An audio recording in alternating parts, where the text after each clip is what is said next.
Hi mga kapets! Welcome! Pasok tayo sa clinic. Sa Popret Veterinary Clinic.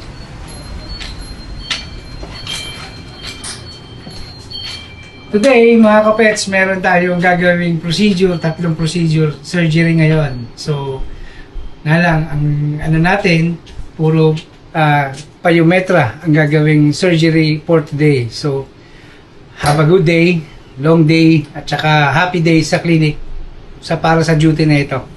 Thank you mga kapets. Bye bye. Hi mga kapets.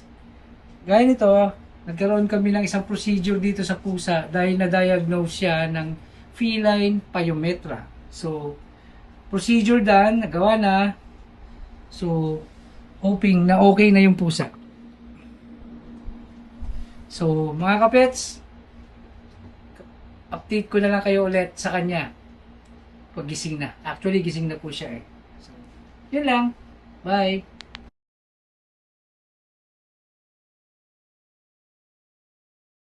Hi mga kapets! Update lang sa pangalawang surgery natin na ginawa sa araw na ito. Ito yung pangalawang case natin for today na nagkaroon ng canine pyometra. So, gising na siya. Into recover na. Mamaya, i-update namin kayo ulit kapag nakatayo na. So, yung procedure na ginawa sa kanya, ovariohysterectomy. Okay mga kapets, bye!